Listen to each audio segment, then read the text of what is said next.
come back for the second. India have won the test match. India have won the series. They're going to get back for two. India at home. Lords goes wild.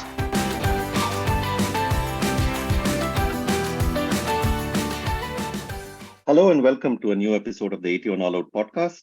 This is your host, Siddhartha Vaidyanathan, and I'm joined by the regular crew, Mahesh, Ashoka, and Kartikeya. And we are here today to talk about the Ashes series that just finished recently in England. Australia and England sharing the series 2-2, Australia retaining the Ashes.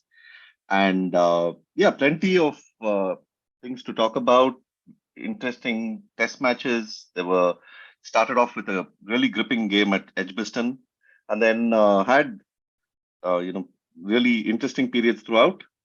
Plenty to talk about, both in terms of the cricket itself, which a lot of people seem to have ignored, because there is also like this overarching themes that usually tend to come up during the Ashes, and particularly in this Ashes, with England's approach to the way they've batted with Bazball and Australia. And it's almost like by the end of the series, there is a sense that it's a battle between it's been a race between the hare and the tortoise, and that neither have been able to come through. But of course, that is, as most of these narratives are, that is also very, very simplistic, and there was much more that went on in this series. So we thought we'll talk about it. Usually, in the sort of Ashes series, the English and Australian perspectives are always the loudest, as it inevitably will be and should be. But it's also interesting to watch a series like this from afar, where you don't really have too much of stakes in who's winning. I mean, at least from my point of view. I mean, and the Ashes, in fact, is one of the very, very few series where I actively want Australia to win. Not because I feel England, and I have anything against the English cricketers per se, but it's just that the English, media and the establishment and the sort of exceptionalism that seems to come into their sort of commentary, and the general talk around the Ashes about and whether it's the spirit of the game, or whether it's the way English cricket is apparently reinventing Test cricket, the way Bazball is going to change cricket forever. I mean, these sort of themes that come up, you almost feel like, please, Australia, just win this series, and let's like get matters clear. But anyway, that's just me. Mahesh, Ashoka, and Kartikeya will have their own points of view about it. So yeah, big picture thoughts, impressions, what you can pick out things that stood out. Yeah, Ashoka.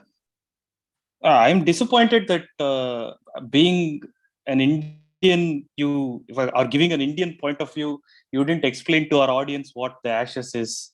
Like there was a man in 1865 called W.G. Grace. When he passed away, they shaved his beard, put it in urn, made ashes out of it. That would have actually been a great way to commemorate the Ashes. Put a bit of W.G. Grace's beard in that. Yeah, that should have been done. Yeah. Yeah, it was stolen by this boy called Brad, and this Brad boy grew into Brad Man, which was okay. Very good. I like this history. Yeah, because this is a very historically significant event in the history of cricket. Also, the most boring event in the history of cricket. Man, I mean, you guys keep telling that this series is entertaining. It was superb and all that. This started in June, man. I have almost forgotten what the hell has happened. We are sitting in August now. Like 10,000 years have passed. In between, India played a great series against West Indies. Hardik Pandya cried during the national anthem. A lot of things have happened, and you guys lose focus on the big picture you talk about. For a guy who watches the IPL so religiously, to say some event began in June and ended in August and to call it boring is quite funny. Huh? That's all I'll say. I was hoping you wouldn't pick on that, but anyways. So yeah, but see, I actually relate to what you said, because as a neutral, I want both teams to lose. You wanted Australia to win, but I mean, you can say that English exceptionalism is very jarring, and but then these Australians come with their hard bro attitude, like playing hard but fair. That is also very jarring. So I generally want both teams to lose, and And this that's what Ashes, to be happened in fair, this Ashes. this Ashes was a, I mean, as near to perfection as you can get. Like Australia won 2 tests. Third test, England hammered them, but and the fourth test also England hammered them, but they couldn't win. Fifth test, it looked like Australia were getting away with it. There was a decisive result on the cards, but then England won it. So it was fantastic. So as a neutral, it filled my heart, because now English are saying it was never about victory. Australians are saying we have retained the Ashes. There is a difference between winning the Ashes and retaining it. Retaining still means that we have the. So they are all looking for excuses to make themselves feel good, which warms my heart. I mean, to see them grasping at straws. And the best thing that ever happened during this Ashes was Cummins got hammered. He has which was like, the best thing that could have happened. Just one guy in this pod kept saying that he's the best thing since cricket. And to see him He's the best thing since the Ashes, basically. Yeah. So to see him come out with a 37 average was like, so nice. Very few things make you feel that level of, happy. So all in all, I kind of, seem to enjoy it whenever some misfortune happened during the Ashes to either England or Australia. But largely, as a neutral, I have forgotten it, because now the all-important India-West Indies T20 is going on. And and that is kind of the focus of the entire world. I am now in the mood to, hammer all these people who have selected all these fraudulent cricketers who go and get bashed by the West Indies. So this is what, and another thing that has actually made me really happy. Yesterday, I noticed the WTC table, right? England, after saving Test cricket single-handedly, are now behind West Indies, who were supposed to be relegated to associate status. So I'm really happy about that fact. England have saved Test cricket, and I think they should continue saving cricket like this by being mid-table team. I think now that England have saved Test cricket, they can move on to bigger things like saving like the world, climate change and all. Come on, cricket and all they're saving, which is like ultimately trivial, right? We're all going to die. Anyway, Mahesh, now that Test cricket is saved, your thoughts, celebrations, how we can look at the world going forward. I enjoy watching the series. I always like Ashes if you manage to ignore the hype around it. One of the things which irritates me in recent years, I don't know when they started it. They started branding it Ashes cricket. Like, Bazball is a branding. I'm okay with that branding. But all of a sudden it's become Ashes cricket. This is what it takes to thrive in Ashes cricket. Ponting is saying it, like English commentators are saying it. Hussain, I think, started that. Yeah. That I find that extremely sort of childish, but it is what it is, right? I mean, maybe they're pandering to the market or whatever.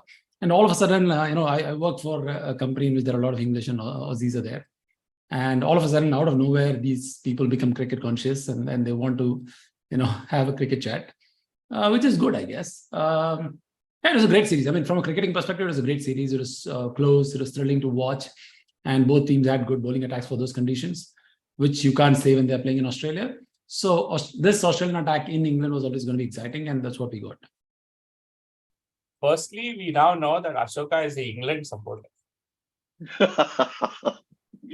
Okay.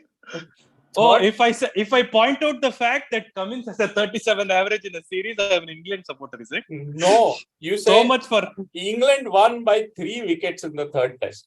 3 wickets. After their bowlers put on some 30 runs to the last 30 runs. And you said they hammered Australia. They did. They hammered Australia all through. They flipping murdered them. Yeah. This is like, first there's David Lloyd and then there's Ashoka. Okay, that is the order of England supporters in the world. firstly, I think we should clarify also while we are introducing the Ashes to our Indian audience, as Ashoka wants us to do, that this is a cricket match involving two teams, both of which get to play. It's not like one team and one extras. It's two teams. They are playing against each other. Any sort of attempt to discuss a cricket match should discuss both teams. And that this was England playing at home and Australia playing away. And Australia held the Ashes at the start of it. And Australia still continued to hold the Ashes at the end of it. Objectively, the series was successful for Australia and a failure for England. That's not open to debate. That's not also my opinion. No, that's the design of the Ashes. That is how they contest the Ashes. At the start of the series, England knew they had to win the series to win the Ashes. And at the end of the series, they have failed. And they have failed at home, which frankly surprised me because England have tended to beat Australia in England. They won in 2005, 2009, 2013, 2015, 4 consecutive series, Ashes series in England. England beat Australia. So it's not like, Australia have been better than England recently. The last time Australia won in England was 2001. But in 2019, under Payne and now under Cummins, Australia have gone to England and kept the Ashes. This is quite a good England. Even pre-Bazball, they wouldn't admit it, but because India were winning in England, so obviously England had to be crap. But post-Bazball, you have to accept that England are good. They've been able to get 20 wickets in pretty much every test match they played since June 2022 until the start of the Ashes. In fact, Edgbaston was the first test in more than a year in which they failed to get 20 wickets. So, yeah, it's a great achievement for Australia. I think Australia played percentage cricket. They played, very, very high quality cricket. And they kept parity with England. They didn't never let England get away. And to be fair, England helped them out in that because England do some quixotic things. That declaration on the first day of the series was a terrible decision. It was objectively England just basically conceded 2 wickets to Australia for no gain. I looked it up. I looked up the figures for what happens. How likely is a wicket to fall in a 6-over session at the end of the day, or even a 10-over session at the end of the day, compared to the first 10 overs at the start of the day.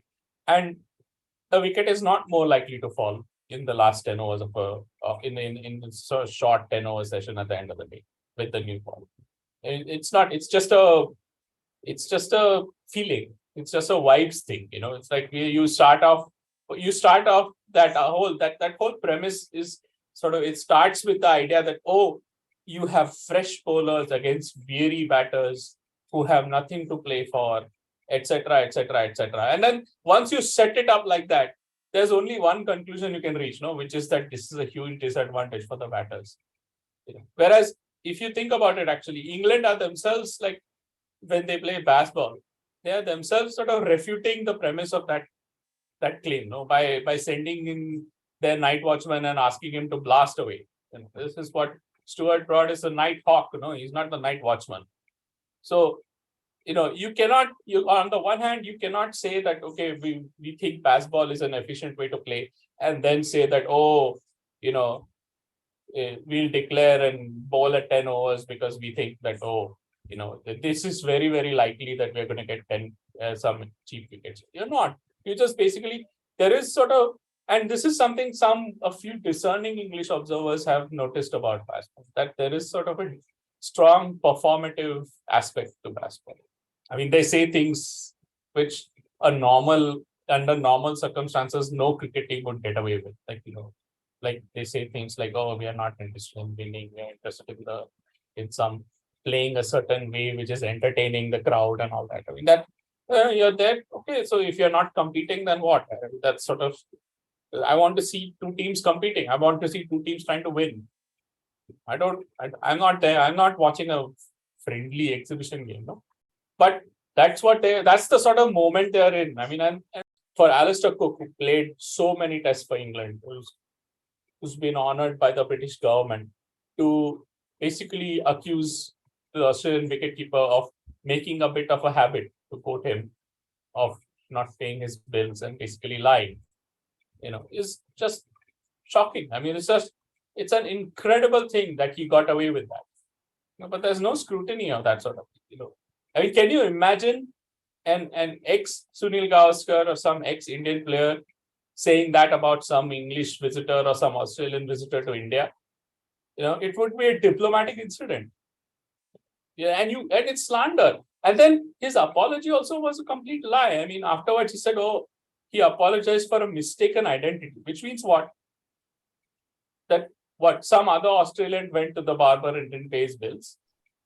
No, what happened there was that barber, the Aussies went on on Yelp or one of those other review sort of websites and gave 1 star to that barber. But so that was his all afterwards. ratings. Yeah, his ratings were falling so badly that he was then complaining to the press saying that nobody's coming.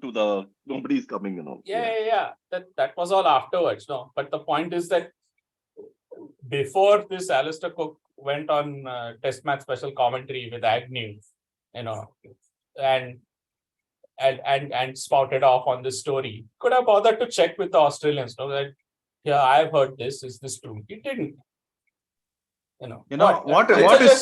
It's just plainly bad faith, no? But look at it in the other way, right? This is also, that is the thing with this Ashes and with generally cricket in England and going through, with this existential crisis and all this in a way also helps the branding. Just like Bazball is branding, all this is also part of branding. No, it's like the part of the Ashes rivalry. It's part of 300 years of history. Whatever, you can build it. Yeah, no, that is one good thing about the good thing about all this is that we started talking about cricket and cricketing facts, and then we are now talking about somebody not paying a barber and people not giving him 1 star on Yelp review. No, we are not talking about that. We are not talking about. We are talking about a former England cricketer who's working on commentary, making a bad faith accusation about the Australian wicketkeeper, and then not withdrawing it. So we are talking about lying. Okay, we are not talking about barbers. Okay, but it is about a barber. No. Let me actually get a little more. Let's focus on the point that you were making about the branding and Bazball and all. And eventually, if you distill it down, it is one team basically preparing pitches to entirely suit a certain set of their players, which is their batters in this case. And sometimes it is other teams do it for bowlers, but this England team are doing it for batters. They have decided that they have punted on the fact that their best chance of winning is on preparing these flat batting pitches where their batters can basically take as many chances as they can and score as fast as they can. And then also punting that their bowling has enough depth to take 20 wickets on those pitches. So that is essentially what it is, right? If you distill it down. Well, I don't know if it's that well thought out. I mean, I'm not sure that they are preparing flat pitches for Bazball, but I think Bazball does motivate flatter pitches. So, I mean, it does. And I mean, to some extent, there's also this issue with the balls, which was also there last year. And it's also continued this year, where, the ball is going out of shape after 10, 12 overs or something like that.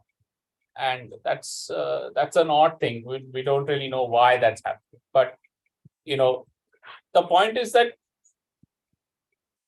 England, their great strength, the great reason why they are so hard to beat in England and why they are so good, in my opinion, is that the best part of their game is their seam bowling. And the pitches that they're preparing for Bazball and the pitches on which they've happened to play in the winter, which is, the 3 test matches in Pakistan and then, 2 test matches in New Zealand? 2 test matches in New Zealand. Yeah. So those 5 tests, of which they won 4, those are all played on really flat pitches. So the real, what they've gone to essentially is like from trying to win test matches with their seam bowling, they've gone on to winning test matches with their with genuine pace and spin, with Jack Leach and Rehan Ahmed and all these people getting wickets and stuff like that, and Mark Wood in the Ashes. So is that efficient? I don't know if it's efficient. It's certainly a change, and I have a theory about why that change happens, and it's really. I take them at their word when they say they want to entertain. Okay, and what I take that to mean is that they want to keep partisan England fans happy rather than the people who are interested in Test cricket as a contest between 2 teams. And what that means is that you have to make runs because partisan fans are interested essentially in respectability. They're interested in feeling good. When you have an 80 or 100 or a 120 from some batsman to celebrate, that keeps you going for a while, even if you're not winning. And we know this. We've all been through phases where we've been partisan India fans. And we've always known this. We hang on to some big innings by Tendulkar or some great innings by Sehwag. Sachin and Azhar in Cape Town. Yeah. So batting lends respectability. Bowling provides competitiveness. That's sort of the basic design of Test cricket. So it is striking to me that Bazball is an entirely batting-centric phenomenon. And they're scoring more runs, but they're also conceding more runs. So I'm not sure it's efficient, competitive. But in terms of respectability, it's extremely efficient. They're doing, firstly, they're scoring a lot of runs. It's very thrilling. And to be fair to England, they also have the lineup to do it. I don't think they could do Bazball with Hamid and Sidley and Cook and players like that, or Trott or players like that. But they can do it with this Harry Brook and Bairstow and all these people. Crawley. And Zach Crawley, yeah, and Ben Duckett also. No, but then see that you're saying that Bazball lends respectability, but in terms of competitiveness, you're not sure. Then that makes it even more weird for England to do it because they are extremely competitive in England, right? Their bowling attack comprises of people like their entire bowling attack would be worth like 1,500 test wickets, man. Not many teams in the world. I don't think any team in the world has that much test wickets worth of experience. And these are home conditions. So I don't know why they purposefully make it really hard for their aging bowlers to, pick wickets. I understand this in overseas tour where their batsmen might not, or where their bowlers might not be as competitive as, like, say, Indian spinners in India or Australian pace and bounce attack in Australia. Let's say they don't have that competitive edge there, or in South Africa, where I understand your point. But in England, they are a freaking dominative force, man. I don't think there are bowlers which are better than Stuart Broad and Anderson and Vokes in England. Forget outside. So they know those conditions in and out, and they are like superlatively good at it. So why would you purposefully go and screw around with that? Is something very bizarre to me. Because they're losing, no? Because they lost to India in 2021, and they lost to New Zealand in 2021, and they lost in India, and they lost in Australia.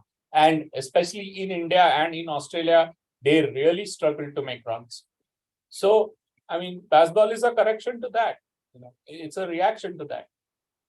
So, and I think it's also true that, given how much emphasis they've had on their one-day ODI sides and T20 sides and stuff, and the number of really gifted attacking players they've got, it makes sense for them to play this way. Because it won't work if there's only 1 or 2 players playing this way in a lineup. It has to be everybody who's playing this way. I mean, it means that the ones who were not playing this way beforehand have to now play this way, which means that Pope and Root and all these people are also playing this, which is one of the reasons why Ben Stokes, even though he's the best keeper in England, doesn't get picked. I mean, it is. I mean, they're right. I mean, I think the one thing you cannot say about Stokes and McCullum is that they've been dishonest. They've been entirely honest about what they want to do, and they are doing what they say they will. Whether it's efficient or not is a debatable point. No, I mean, the other thing that came through in this series is that it is also really harsh on the bowlers. I mean, the batters hardly get through enough time for the bowlers to recover enough to get back in the second innings. And the bowlers and Hazelwood made that point in the in a press conference. He said, thankfully we have players like Khwaja who are occupying enough time out in the middle that gives us also rest. And ultimately that is also important. I mean, for England, you bat for one day, it's really thrilling. You score 350, 400 runs, that's all fine. But then your bowlers have to come back and bowl, no? Like they continue to bowl. Especially consider their bowling attack. No, Anderson, Broad, Wokes, Wood, Moin, all are over 30. And Ben Stokes, 30 plus, right? He's 30, I think. So, and also they are all injury prone because they are bowlers. And Stokes is heavily injury prone because he's an all-rounder. And if you keep doing this, I don't know. I mean, I don't know what their thing is. Do they think that they have an endless bowling supply which will give you bowlers as good as Ollie Robinson? I have no idea, because even Ollie Robinson is injury prone then. So this is something that really, whenever people say that Bazball is a technique where batters bat quickly so they give bowlers more time, fine, but they also make your bowlers bowl more if there is no help from the condition. A batsman like Khwaja or a Pujara, if they bat like 200, 300 balls, your bowlers are cooked, man, in a 5-test series. How are they going to recover from that?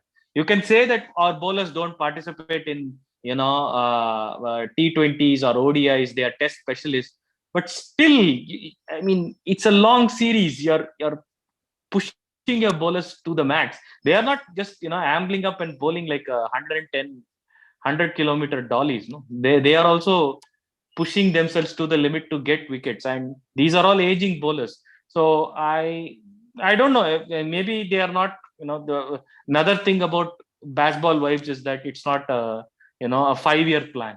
It is live in the moment. In this moment, whatever we have, we'll do that. We'll worry about all of those later. Maybe they are thinking that.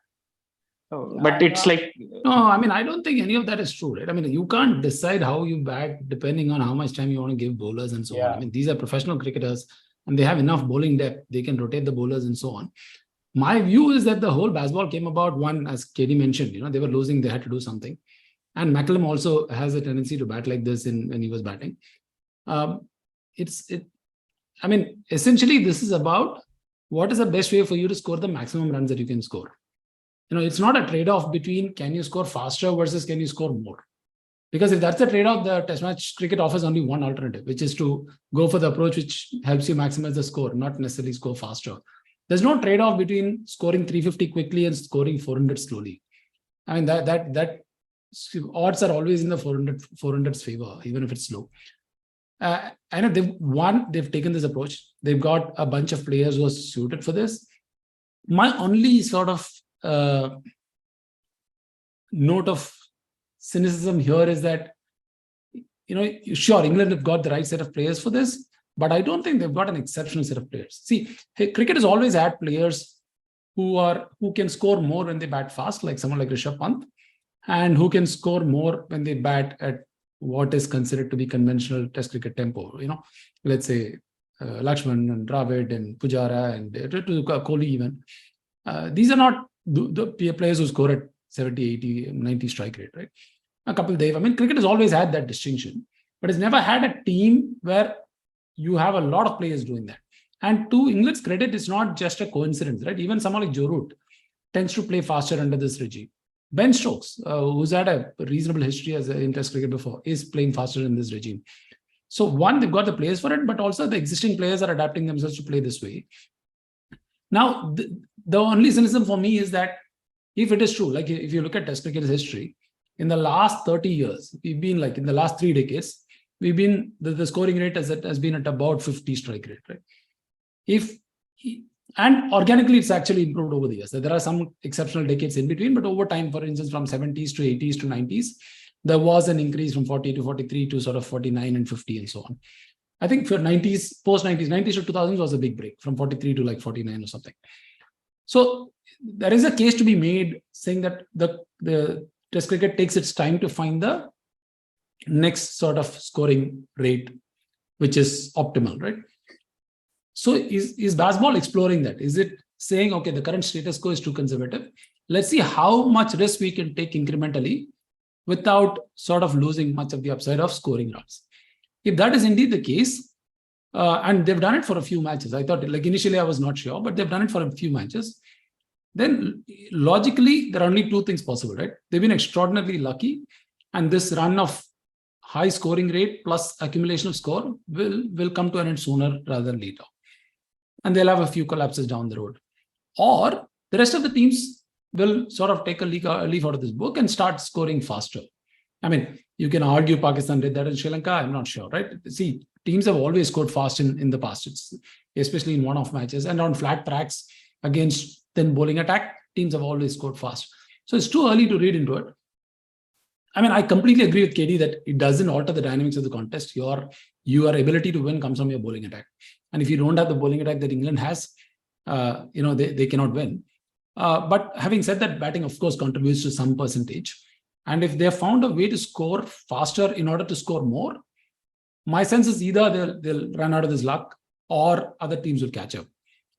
But if a trend of scoring has persisted for 30 years, and I mean, in that 30 years, a lot of other changes have happened, right? Bats have gotten better, players have gotten stronger. ODI cricket became bigger, then T20 cricket came about. So it's not like all of a sudden we are in an inflection point which is unique right now. Like everything that you can attribute Bazball to, a lot of the preconditions existed even in the last 30 years. So yeah, I'll probably take it with a pinch of salt. Only on that parameter. Yeah. I don't really buy the whole time argument. The whole thing that we'll score quicker and we'll give our bowlers time. I mean, the bowlers have to be good. You can't. Time alone is not enough. You have to have quality and depth. And England have that. The great achievement is that, I mean, in Pakistan on those 3 pitches, they bowled Pakistan out 6 times for on average less than 100 overs. That's quite a remarkable bowling achievement. Yeah, and my favorite stat from that series is that they picked 32 out of the available 60 Pakistan wickets under 20. Yeah, that's half the wickets that is available to them to win the series. They just steamrolled them. Yeah, they are very, very good. They're a great bowling side, England. And I mean, they're a much better bowling side now than they were, let's say, 5 years ago. They've got so much more variety, so much more depth. And they have like with every home team, every top home team, they have this ability to find that one extra bowler who's too much. And that's the way England win in England, because they have more depth with bat and ball in England than the visitors.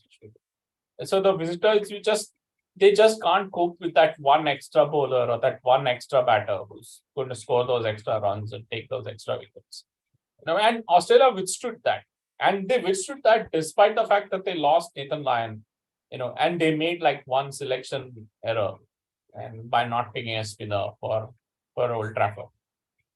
I think that was I mean, I can see why they did it, because, Mitchell Marsh had played just too well, and Cam Green is they have that option, so might as well go for it.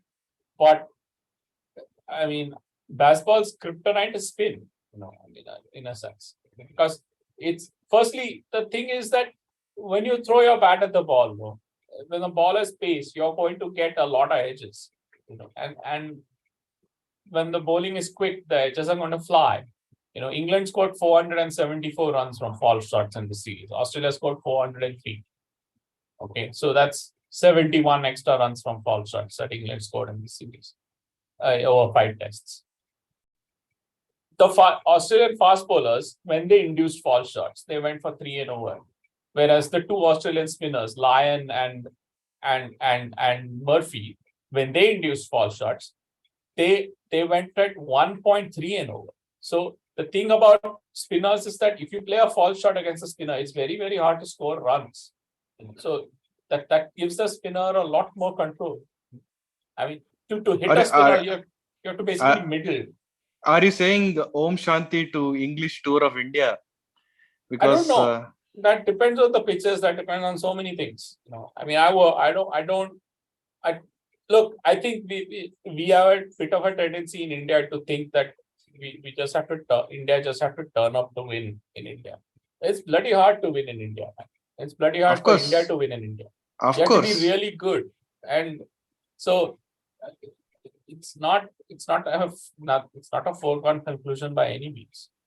Anyway, it's like, dude, there's another 6 months before that seat. I mean, like a lot of time before. So many things could happen before then. Players could retire. Already Stuart Broad retired at the end of the series. So there could be more people retiring. There could be more injuries. Anything could happen. I don't know. If India prepared those turning pitches, which offer some uneven bounce, and Australia play Archer and Wood, then, hey, I would not count them out. England play Archer and Wood. If Archer's fit, then England have a chance. They have more than a chance. And they've got a lot of very, very high quality bowling. And like they've got like this guy, Chris Stokes, who's like an England specialist. He says like in England, he's like, the Gary Sobers or Keith Miller or something like that. And overseas, he's like what Mark Mascarenhas. So Mark Mascarenhas, where did he come from? Mark Mascarenhas? I don't know. I was just watching this one video today of some one-day match from 2007. No, it's a guy who played for RR. Dimitri Mascarenhas. Sorry, not Mark Mascarenhas. Mark Mascarenhas is the World Tel guy. No, sorry. Sir, talking about the India trip, even when KD was talking, he's essentially saying England has got the bowling, right? So the Bazball still doesn't come into the picture in deciding the probability of winning or the chances of England winning. I mean, look, here's the thing, right? In the Bazball era, if you calculate, like, basically, what is the trade-off? England are saying that we will be less selective about the balls we choose to hit, right? So we will hit balls more often than the average team does. Like the normal test match batting involves maybe hitting 20% of the balls, and we will hit 40% of the balls. That's what they're saying, roughly, right? Now, so hitting more balls also means you're going to play more false shots, right? You're going to make errors more often. Now, there is a sort of an innumerate tendency to say, well, but it also means you get away with more false shots. And we have the measurement for that. No, I mean, England, in this Ashes series, England lost a wicket every 10.9 false shots. And India and Australia lost a wicket every 10.3 false shots. So all this extra slogging gives England basically a 6% advantage, roughly. Okay. Now, the point is that in all the series that they won, like in the 2022 summer, where they played 7 test matches and they won 6 of them, and in Pakistan, where they played 3, and in New Zealand, they were somewhere between 20 and 30% better in terms of runs per false shot than the opposition, which means that their bowling was about that 20 to 30% better than the opposition. Because whatever trade-offs both sets of batsmen were making or choosing to make, England were coming out 20 to 30% ahead. Okay, that's what the false shot figures show. Whereas in the Ashes, Australia, with all their problems, with Cummins losing the 4 tosses out of 5, with Nathan Lyon getting injured midway through the second test, with them, Australia not picking a spinner at Old Trafford, with all of that, and apparently that's the only bit of luck which came into play in the whole series, which I think is a dubious proposition. But we'll come to that later. But with all of that, Australia kept England's advantage on this runs per false shot to 6%. in this Ashes. So that was why they won. And this is with Cummins being unusually unlucky. I mean, Pat Cummins beat the bat more often than any bowler on either side. He beat the bat 256 times, and Stuart Broad beat the bat 240 times. And Broad ended up with 22 wickets, and Cummins ended up with 18 wickets. So give or take, like that could have reversed, and you could have had. I mean, you had four test matches, which were results of 2 wickets, 3 wickets, 40 runs, and 43 runs and 49 runs. The number of things which have to change for those 4 results to all go one way or the other way is very, very small. These are 2 very, very evenly matched sides, and that's the fascinating thing about this series for me, which is that even with Bazball, even with England's like historically extraordinary bowling depth, at one point in the series they had 6 bowlers in the 11 who had 100 test wickets to their. I don't think there's never been a test team like that. So even with that much, this England, Australia were able to maintain parity, which speaks to their quality, I think. And it's not even as though Cummins was unlucky because of Bazball, because Mitchell Starc and Josh Hazlewood were not that unlucky. I mean, Hazlewood got a wicket for every 9 fall shots, whereas Cummins got a wicket for every 14 fall shots. And I think Mitchell Starc got a wicket for every 11 fall shots. So it's not as though Bazball provides the batting side with some huge advantage, and that the field setting has to be defensive, and so they can just willy-nilly keep playing false shots without any problem. It's not true. No, England did get bowled out for less than 350 in 1, 2, 3, 4, 5 out of their 9 innings. So okay, what about, think of this reverse scenario. If all the pitches had been seamer friendly, and English bowlers were basically going for wickets, the way an Anderson or a Starc or someone would, I mean, which is basically the bowling version of Bazball. Let's put it that way. That's like Crawley goes for throws his bat. These people throw the ball full and say, okay, hit it or you edge. Had that happened, would they have had a better chance of winning? Look, I think that sacrificing wicket taking for a few extra runs is inefficient in Test cricket. So obviously, I think that England would have won the Ashes if they had seaming pitches, and they did. No, you look at the example of 2013, 2015. They did win the Ashes with seaming pitches. I mean, Broad did take 8 for 15 and bowl Australia out on a seaming, on a seamer. No, I mean that does happen. I think what are the things that spooked them is that Cummins and Starc and Hazlewood are really high quality bowlers, and so they don't really want to give these 3 bowlers those kinds of opportunities. Or even actually, I suspect they were also a little bit spooked by Boland. But Boland is the Australian version of Works. In that in Australia he's like Spofford, and in England he's like Varun Aaron or something like that. I don't know. You keep bringing up Varun Aaron every podcast now, man. Varun Aaron is the new Munaf Patel. Yeah. Or RP Singh. No, actually RP Singh actually won a series for India in England. So No, all that's fine, KB. Like we all agree that it's the bowling attack which dictates whether a team wins or not. But talking about Bazball, like to the limited extent that it influences the result, let's say whatever, 5%, 10%. Do you think that this approach by England, one, is sustainable and it's leading them to score more? I don't care about scoring fast. I don't care about giving more time. But they are scoring more than what they were in the recent past. And I was just looking at, one thing I wanted to clarify about the Pakistan series, right? Especially the first day of the Pakistan series is like seen as the pinnacle of Bazball. That Pakistan bowling attack was pretty weak. They had 2 bowlers, one of them got injured midway through, and it was a flat track. Yeah. And in the second test, Abrar Ahmed was the only good bowler, and he was probably playing his first test or something. So that it's not like they had the bowling attack that Pakistan is playing in Sri Lanka right now, right? I mean, Shaheen Afridi was injured. Naseem Shah was playing, but not all the tests. I think he played only 1 test. So the bowling attack for Pakistan was so thin, and even then the first 2 matches were pretty close. Only the third test was decisively won by England. In fact, even after that classic Bazball thing of they scored 600 runs in pretty quick time, right, in the first test. But Pakistan actually responded with a pretty big score. They scored 579. Yeah. So, so I don't think we can take that as it's not the same as winning against the current Pakistan team, which is playing in Sri Lanka, right? I'm reasonably sure if they had this bowling attack, they would perform much better. But KD, the question to you is that to the extent that it makes a difference to the team's winning probability, do you think Bazball has been effective in a way that it's not just a stroke of luck? It's not an extended period of fortune. No, it's definitely not an extended period of fortune. I mean, they have a lot of good players. I think Harry Brook is a find. I mean, he's a terrific player.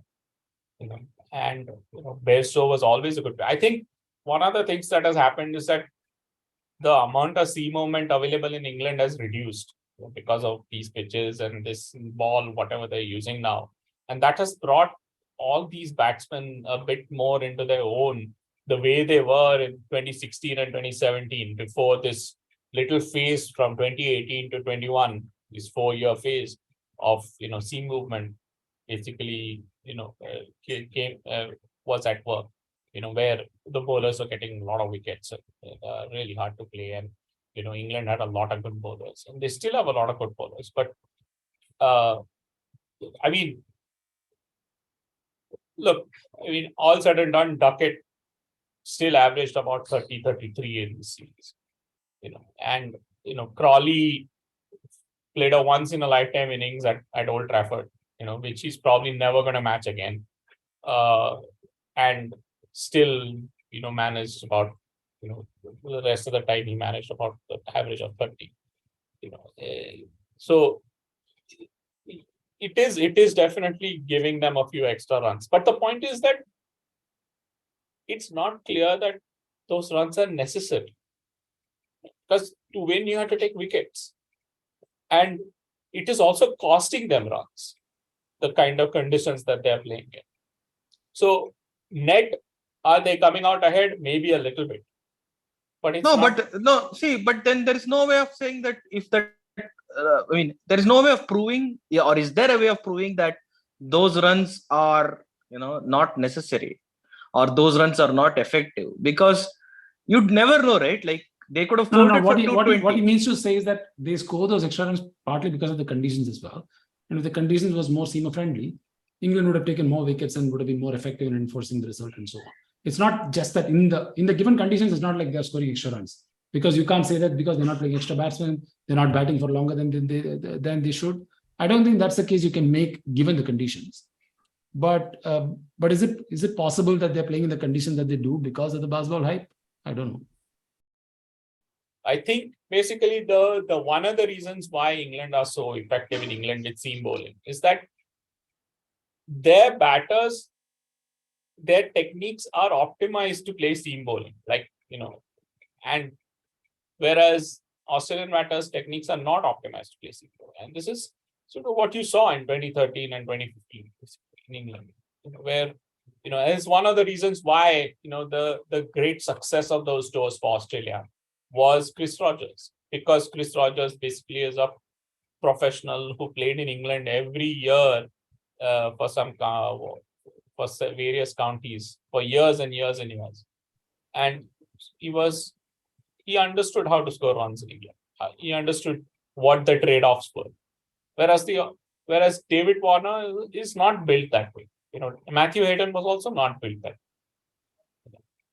So both of them have middling records in Australia, in England. So whereas Steve Waugh was sort of very much, and Alan Border and these players also, again, because they played so much county cricket. Alan Border played for Essex for so many years. That advantage for England has grown because not many visiting batters have regular county contracts as overseas professionals. They just don't have the time. The question is not whether Bazball is exciting. I think it's extremely exciting. It's thrilling. One of my our friends who's been on this podcast before, Dan Norcross, he's always telling me, like he's told me 4 or 5 times in the last year, with all these players playing Bazball, Joe Root should play normally. On these wickets, he'll never get out. England will score so many more runs if he plays normally. But I have to admit, I enjoy watching the new version of Joe Root who plays the reverse scoop every now and then. That is thrilling. I do it. I enjoy that. But that's separate from saying that it is competitively efficient. And this is not a trivial distinction, because this is a distinction England are also drawing in, which is, I don't know what, I was really surprised, for instance, that it's like after the test match was rained off in Manchester, there was such a clamor and there's such little maturity in the English cricket establishment now that even the ECB chief says things like, oh, he's going to make the ICC chief understand that England have reinvented and elevated the way test cricket is played. Come on. You cannot believe the Kool-Aid like that. You must have some self-awareness. The cult aspect of it, when you come to Bazball, is that even if you lose, as they did the first 2 tests, you still have this whole thing of they are playing a certain way. They are taking this great risk. They are trying to, it is not just about winning a test match. It is about a much larger sort of experiment that they're doing. All that talk, basically, what does it do? It sort of shields you from saying that you lost, right? The fact is you lost a test match. You lost 2 test matches. But the cult around it can reach such an extent that it becomes like, no, it is not just about results. It is far greater than that. I think that, I wanted to, the cult aspect of it might not be, explicitly the doings of the players and the coach and whatnot. Maybe it's the talk that goes out of hand. It's a combination. The players will only say whatever suits them at that point of time, right? I'm not saying it is like they are they have thought about this very this is not some calculated thing they are doing, but it is the whole ecosystem that is built it up, right, into this cult. And when they say we have been playing a certain way, I actually think there is a cricketing merit to it, because they are playing it a certain way, because they are looking at risk rewards in a different way, and they are saying, okay, can we take more risks? The question that they have actually posed to themselves and answered is that they feel that taking more risks gives them more runs to defend than the other way around, which is opting for control and then putting the balls away once you are set or once the conditions is in their favor. So that's what they have answered with this Bazball. The other aspect might be that they have tried a lot of first class talents, and those talents have not probably lived up to the expectations that they have set. So they are bringing in people like Harry Brook. Even Livingston got a test, right? So what they are saying is that test batting and T20 batting as it exists today are 2 different things.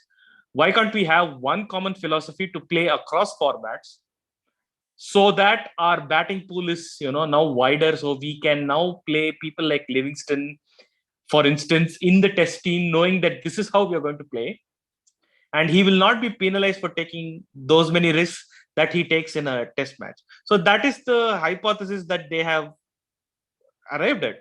Now, KD is saying that the sample set is not large, but many captains, I'm not sure. Yeah, many captains don't have. I don't think they have a philosophy or something. You can't do that. Strike rate is not the only sort of commonality between T20 cricket and playing fast test cricket. Even for playing fast in test cricket, you need a certain technique that being extremely successful in T20 is not going to. No, that's why they are not picking people from the street. No, I'm saying technique is fine. A first-class cricketer's technique is as good as a successful T20 batter's technique. That's not what I'm going for. I'm saying that they now have a larger pool of people that they would be allowed to pick than before. Let's say a Livingston will never be in contention in 2015. A Livingston-like player for Test cricket. So that is one thing that they have done. And secondly, they have made this trade-off for of efficiency for control. That is fine. But that is their bet, right? That's what they're saying, that 11-4 is not a small sample size. 11-4 or 11-3 or whatever that is, 11 victories and very small amount of defeats is a large enough sample size for this to be a framework around which that they can play, is what they're saying. What people in this it's also condition dependent, right? It's not a framework around which, you can't suddenly, I don't know if you can just reduce conditions and situations and the countries that you visit and everything into like one sort of template. England, see, the thing with England is they are strong enough and they are versatile enough to basically play in multiple ways. And also in this Ashes, it's not like they've just batted in one way. Ben Stokes has gone out there and played, what you would call extremely slow and, dogged, in the traditionally test sense, a dogged innings. And the other players have also like slowed down when it's not like they have every ball that they have received, they have tried to hit and all. That's what the cult makes it out to be, but it's not that way. They are good enough. Ben Stokes is a good enough batter such an exceptional batter to play across multiple ways, man. He can score 6 sixes in 10 balls, or he can basically play out those 10 balls and be totally comfortable with it. So and England are winning before Bazball. It's not like they've never won the Ashes before in England.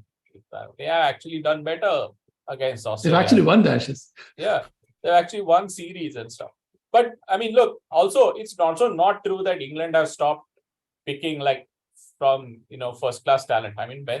Harry Brook is only 24, but before he made his test debut, he had like more than 3,000 first class runs at like 37 or something, which given when they play first class cricket in England is quite a good record. Even Zach Crawley, Zach Crawley's overall first class record is awful, but his first class record as opener in recent years is pretty good. He also averages 36, 37 as opener in first class cricket. Ben Duckett is a very experienced first class player. So are Rory Burns and but the other guy. They are as good. No, they are as good, if not slightly better records.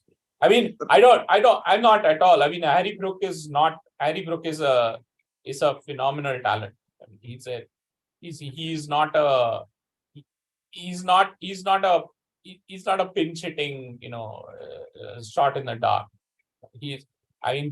Someone in England has known for about 3-4 years that there is someone called Harry Brook.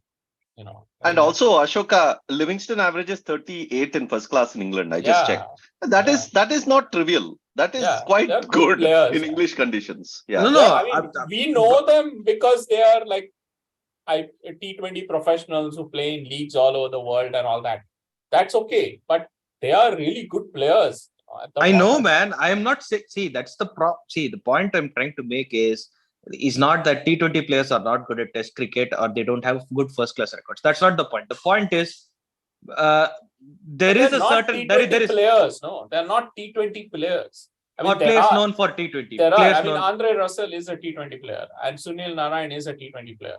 But Harry Brook and Liam Livingstone are not T20 players in that sense. No, Rashid Khan is a T20 player. But these guys are not like that. No, they're good at it.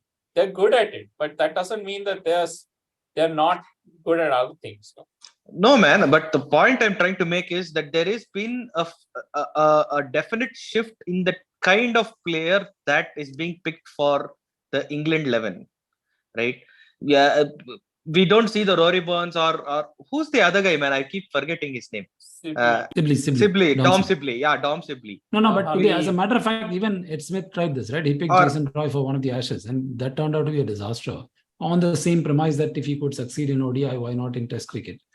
Zach Crawley, Ollie Pope, all these people were playing before Bazball. And Josh Butler was playing Test cricket before, and in fact, there was a hope that Josh Butler would sort of change the way, would sort of bat in a way like Rishabh Pant has been batting for India and all that. So there was also that. Yeah. Anyway, So one of the things that puzzles me is that for a batting approach like this, I'm just surprised that they haven't had these sort of less than 100 collapses. Is that purely a function of the wickets that they've played so far? No, but both sides didn't have them. No, this is the Ashes in England or Australia with the highest low score since 1928-29. Highest low score. Wow. Yeah. 220, whatever, 224 or whatever it is. You're becoming less KD and more Ask Steven or something. This is like the Ask KD. Ask KD. You're becoming too mainstream. The pitches are not ever been like, you're going to lose 8 wickets in a session. No, but it's not just this series, right? It's like over a period of 15 tests, or how many ever in the Bazball era, they have not collapsed for less than 100 in my memory. But that's also because they haven't played on those kind of wickets, right? But they've been close. I mean, they've been like 140 for 7, 50 for 6 a few times. Like the great philosopher Gautam Gambhir once said, "Aane de."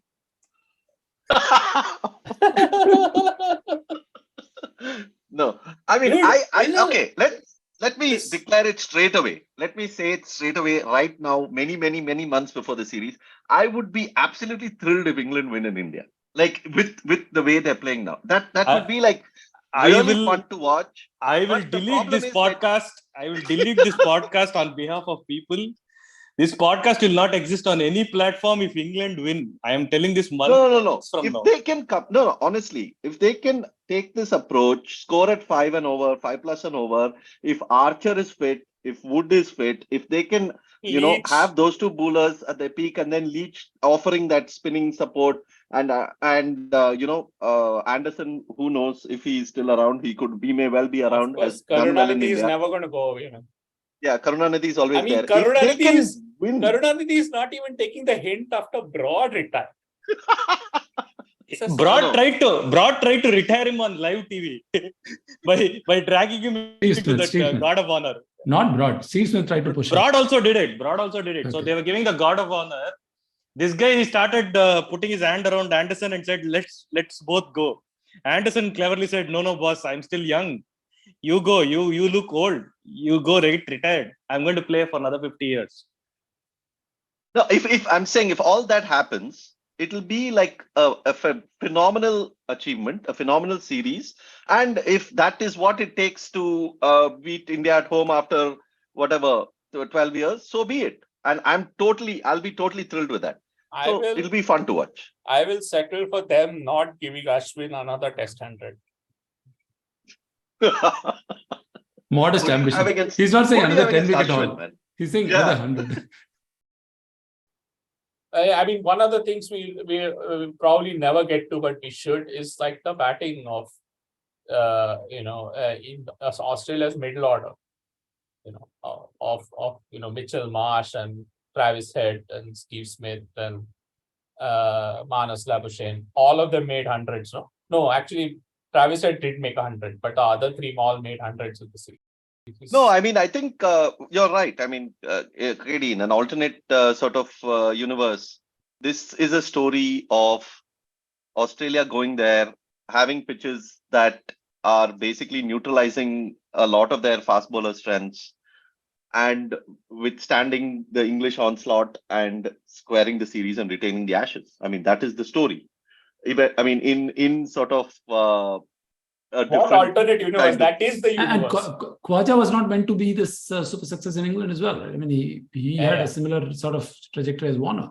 And this generation of Australians who are an extraordinary side, a really, really top class side. They have to also contend with this, the what the current Indian side also has to contend. And in Australia's case, there's a little bit more of a case for what is said about them, which is that they are not as good as because the whole 2001 batch of Australian cricketers are against Cummins and group. No, for throwing Langer out. Yeah, for Justin Langer and stuff.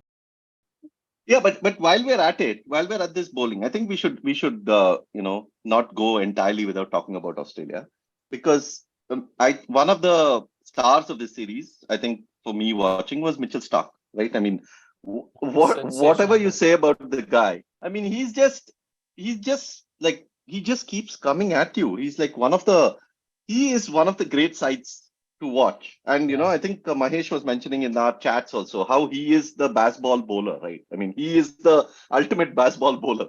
All attack. Okay, All if I have attack, to make a philosophical argument for Bazball, as in the idea of Bazball, not what England do, is that, let's say in a format like Test cricket, there are these extended deadlocks, and the deadlocks will be resolved at some stage through an organic sort of pace, right? Now, Bazball is trying to accelerate that process and say, okay, let's resolve the deadlock earlier, right? If that is indeed the spirit of Bazball, then Mitchell Starc is as Bazball as it gets in this era, at least. Of course, in the previous era, we've had bowlers like Stein and Waqar Yunis and so on. I mean, to some extent, Rabada is like that. That you're essentially saying, okay, I could bowl like Cummins, I could bowl like Hazelwood, go for control, take whatever 50 balls, 60 balls to get a wicket. Or how about I reduce the number of balls by 10 by going for a few extra runs? And he's always attacking, relentlessly attacking, even when they're smashing him around the park. He's bowling full, he's bowling fast. I mean, sure, it also makes him a lesser bowler than Cummins. I mean, some of the greatest bowlers in the world in cricket history are people who can attack from the back of a length. Like, that's true of Marshall, that's true of McGrath, that's true of Cummins. But it is more thrilling to watch someone like Starc. And if people truly believe in the spirit, the philosophy of Bazball as accelerating the resolving of deadlock, then I believe Mitchell Starc is far more exciting than all of the English batting put together. But Starc it takes a lot of skill, to actually bowl like that. It's not like people. No, just it's skill and like courage. I would say it's courage. I mean, to bowl full like that consistently, it takes a lot of courage. Yeah, but Starc is also like a throwback in so many ways. Starc is like a, I mean, you see descriptions of like Ray Lindwall or Fred Truman, and it's like not Brian Statham, interestingly enough, but Fred Truman and Ray Lindwall, and it was always like they were fast and swinging, and they would bowl a full length and they would get edges and they would nick off to the slips and stuff. And Mitchell Starc is basically that. He's a very, very, very fast swing bowler, and when the ball is swinging, it's good for him. Now, he's also a really, truly, truly all-time great limited overs bowler, which has added a few things to his bow, like, he has got an off cutter, which goes away from the right-hander, and he's got the ability to bowl round the wicket and all that. All that is there. But his basic raw material is extraordinary. I mean, he can swing the ball and he can bowl really fast. And he's really tall.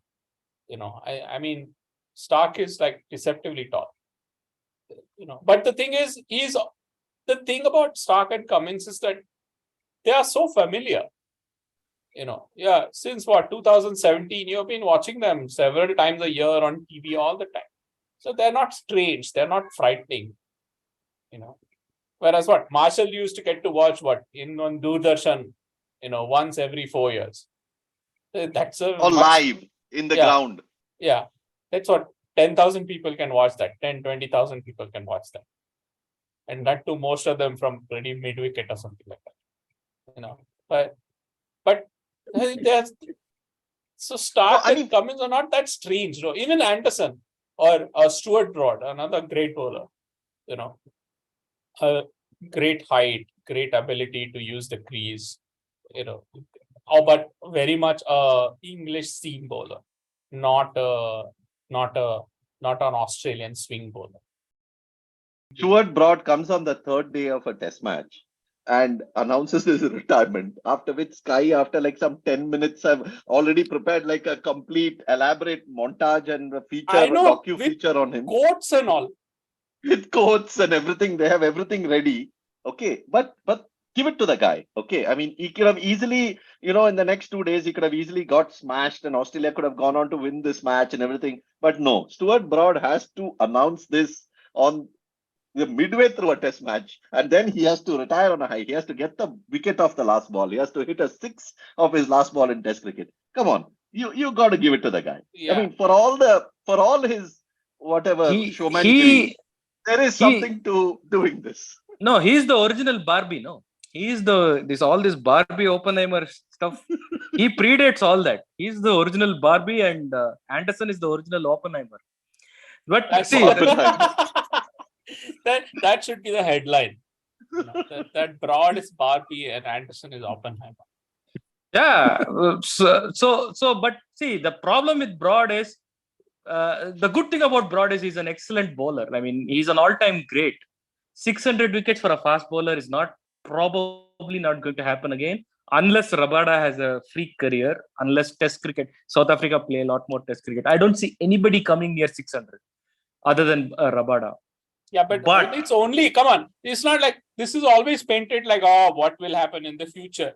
150 years, only 2 guys have managed it, okay? 600.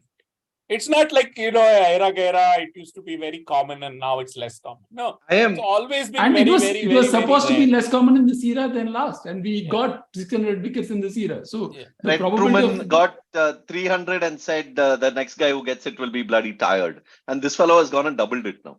Exactly. That's what I just said. Right? I just said Rabada has a chance, and that means I rate Rabada that highly that he at least has a chance. I mean, no. You said Rabada because he was flying on Cummins. We know that. Don't worry. Cummins is older, man. Older than Rabada. No. The only reason why Cummins is going to get there before Rabada is that Rabada is not going to play enough tests. Cummins is going to enjoy mean reversion in the next series he plays. Okay, Pakistan unfortunately are going to get bloody blown away by. No, this 37 average was a mean reversion. This was a mean reversion test. This is not mean reversion. Okay, he is 14 false shots per wicket. Is like outlier. Okay, let's come back to Stuart Broad. Going back to Broad, when you saw him. Hey, what happened? How did we land on an English player again? We were talking about Australia. No. Okay, we have to wrap up with Broad. No, because he wrapped up his career. England have like this magnet or what? Like no matter what you say about cricket, you end up talking about that.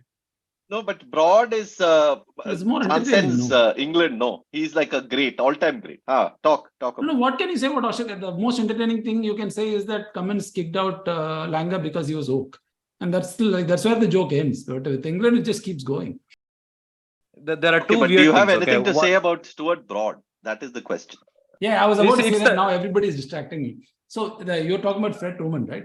So that was exactly what I was thinking about. When all these great fast bowlers finish their careers, like with Courtney Walsh, I felt like he was directly going to be like taken on a stretcher and like admitted in a hospital or something. He had extracted every ounce of his body's cricketing ability by the time he retired. Anderson looks a bit frail. McGrath seemed like he was done. But with Broad, if you didn't tell me, if you didn't know anything about cricket and you started watching him for the first time, it feels like he's ready for a debut. He looks that fit. That's what happens with Malfoys, no? I mean, they're ageless. He's bowling better than many other times in his career also. Dude, yeah, he's bowling as good as ever. He's looking as good as ever. The weird thing is that I was cheering for Broad as he was finishing, and that felt very weird to me. I mean, that's not something that you should do as a self-respecting neutral cricket fan. Cheer for Stuart Broad. And the first weird thing was, of course, I felt sorry for an Australian cricketer, Alex Carey, because that guy was getting dragged all over the place for a dismissal which was well within the rules. But yeah, Broad is an amazing bowler, but he's still Stuart Broad, man. Come on, you can't get over that fact. You cheer for him, you feel glad that he has achieved all this, and then 2 seconds later you remember, okay, he's Stuart Broad. Okay, fine, calm down.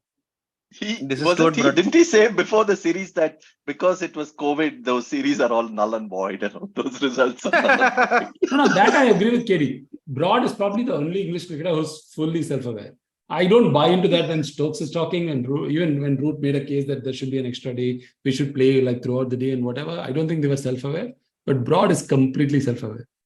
Yeah, but Broad's career was absolutely perfect. He completely failed to win the Ashes 4 consecutive series, and somehow contrived to end his career on a triumph in an Ashes series where England failed to regain the Ashes. That is like, this is like he's like Shah Rukh Khan, man. This is like that is like who writes your scripts. That is actually who writes your scripts. Like, yeah. He's like Bazikar, haar ke bhi jeetne wala. It's just like. Okay. Oh my God. Yeah, exactly. But Stuart Broad's finest Great bowler, though. moment in Test cricket was probably during an Ashes in that morning in Trent where he just blew Australia away with 8 wickets, and they had basically no idea I what the know, hell but was the happening. thing is, he blew them away with those 8 wickets. He got only 20 wickets in the series, and 8 of them came in like one morning. And he played all 5 matches. It's like, what a life That that nobody must be. remembers. That only your database knows. Nobody else knows. Poor fellow is like bowling match after match after match, session after session. Nothing's happening. He's getting 12 wickets in the rest of the series. And then one morning he goes up and then boom, 8 for 50. That's a real test bowler, man. Mike Not Bradley came the to the stat- dressing room. It's like And Ajit had a chat Agarkar with did that, Stuart. man. Ajit Agarkar bowled like endlessly in test cricket, not getting any wickets. And then one afternoon in Adelaide, he got 6. Greatest bowling performance. He was inspired by Draxman. So the Stuart Broad, one thing about Stuart Broad, I will say as we end this podcast, is that poor fellow. When I say poor fellow, because whenever he will post something on social media, there will always be 2 sets of people. Irrespective of what he says, one set will post that clip where he edged and didn't walk. That is number one. They will say, "What about this?" Another set will post some gif of him getting hammered by Yuvraj Singh and say, "That day itself your career should have finished." Those 2 clips will keep coming every time he is playing. Like the guy has got 600 test wickets. And your best comeback is, you were hit for 6 sixes in a T20 You were match. hit for 6 sixes in like 2007, that too. Like It doesn't matter. It's a T20 game, right? Like, what are you supposed to do? Then what? Okay, Bumrah hit him for 35 runs in an over in a test match. Is that a better comeback? Nobody will. That nobody will post. It's always that Yuvraj Singh only will keep coming again and again. So One thing which we should talk about, and perhaps, is the whole use of the short ball, which is, I think there's a lot of this discussion that, Australia were ragged and this and that. And I think they had basically an approach which they had fixed on, which is that if the ball is not seaming, if it's not doing anything on the pitch, then you bowl short and you try to get people out. And it worked for them. I think people will remember like the third day at Old Trafford when, England got away from them. I bet that was also England having an unusual amount of luck. England survived 158 false shots for 10 wickets in that innings compared to 10.9 per wicket for the whole series as a whole. So this idea that Bazball means it's a free license to play false shots is wrong. There is a cost, and good bowlers can extract that cost in terms of wickets, and Australia did extract that cost, and that's why they survived. But I think that ultimately the question is about competitiveness, and I think Australia were like bloody minded and competitive, and they played percentages better than England in these Ashes series. Even though the conditions favored England more than Australia, I think Australia played the percentages better. Like Cummins and Hazelwood and Starc, and they were not. Australia were prepared to play negative, when they had to. Even at Lords, when Ben Stokes was just hammering them, and again coming back to Mitchell Starc, where that was one of the most thrilling passages of play for me in the series, because Starc was basically trying to go all out for the wicket, and Stokes was basically saying, "Okay, I'll hit you," and that was like amazing to watch. It's like full like attacking bowler against attacking batter, but after that break, after I think it was a lunch break or something, they actually slowed it down really well. With the short ball. They made sure that the runs were dried up. And then they reached a point where Stokes decided that, he's not going to just take, there was only so much of risk that he could take. So because wickets were not there, so he had to calibrate also.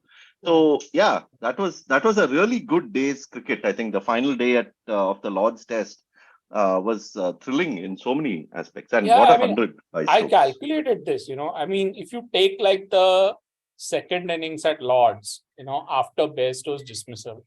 And from there until the end of the first innings at Headingley, Stokes made 155 at Lords, and then I think he made 80 or something in the first innings at Headingley. And in those 200 or something balls that he played, I think, or not 200 balls, it was more like 170 balls that he played. He hit 7 catches, and he was taking chances most of the time because England had lost wickets. But that's a sort of a measure of like the amount of risk that this approach extracts, when it's taken to its extreme. He hit 7 catches in 170 balls. Most of the time, the first or second of those 7 catches are going to get taken, whereas in this case, it was, I think, the 4th and the 3rd catch which got even a fielder as good as Steve Smith dropped one. Yeah. Yeah. And then, I think which would rarely happen. Yeah. That's my favorite day's play. I think when Australia were bowling short, I think England responded in kind also. I think England also bowled short in that test match, if I remember right, because nothing else was both happening. Teams, because that pitch was that's what you had to do on that pitch. Yeah, that was such a road, man. Yeah. Outstanding to watch. The test match was. I think it is my favorite test match this year already. Yeah. Yeah, and in another era, that Lord's pitch would probably have produced like a 400 place, 400 draw. This was properly amazing, dude. I mean, there was no offer on pitch, and these guys were going ball after ball, bowling short, nearly dying. I mean, even a bowler like Ollie Robinson, right? Like Robinson at least is young. Tatasan Anderson at the age of 700 walking with a walking stick, he was hobbling up and bowling a 110-kilometer bouncer. You are calling him Tatarson. This KD recently called him Pitcherson. He said he's not Clouderson, he's Pitcherson, because he was picking out, he was finding seam data and swing data and all. So ultimately, I think we have to decide what he's called. Is he Clouderson? Is he Pitcherson? Is he Karunanidhi? Evergreen name is Karunanidhi. There's no Karunanidhi. Okay. But see, in summary, if you really want like a one-sentence summary, in 2019, Australia's 2 all-time great players, Pat Cummins and Steve Smith, had great seasons. They had above average luck and they had like magnificent returns. And Australia still regained the Ashes. In 2023, both of them had below average luck, and Australia still regained the Ashes. So that's a measure of the quality of the Australian side. They don't have a weak link in their side, man. Where we go from 1 to 11, where's the weak link? Where's the weak link? 2023 is even more admirable because they didn't have Lyon for like 3.5 tests. 3.5 tests, and a bowler like Nathan Lyon, who is like an all-time great. Yeah. And who basically gives you that, he can bowl forever. And he's the kind of bowler who is the anti-Moeen. He's like, while Moeen will give you 15-20 good overs, Lyon will give you 50 good overs. Yeah. So, that is a huge... And Australia have a few lefties. England have a few lefties. And as you said, with this Bazball approach, having a great spinner is even more vital. Yeah. So all that comes into play. So on that note, I am running out of time again. So thank you for joining. As we said, on this podcast, we will, the summary we will give is that all credit to Australia for going to England, retaining the Ashes without Lyon on pitches that sort of largely nullified their fast bowling strengths, and came away 2-2. Fantastic. They also, as you will remember, are the world test champions, beating India. So great sort of English summer for Australia. 81allout.com is our website. At 81allout is our Twitter handle. As many of you know, we are in the book republishing space. We have put out 3 books. The latest is Gideon Hayes' Summer Game. There was also Mike Coward's Cricket Beyond the Bazaar and Mike Marques's War Minus the Shooting. So all 3 books are, I'll put links to all of them. Please order them, read them, gift them, spread the word. It's been a great response that we have got so far. And I'm really happy that people are reading very good cricket books and enjoying cricket literature. Coffee is our place where you can contribute and throw in show your appreciation. That's ko-fi.com/81allout. Many of you have been generously contributing, so thank you for that. And we'll join you in about a week or 10 days time for the next podcast. Thanks Mahesh, thanks Ashoka, thanks Kartikeya.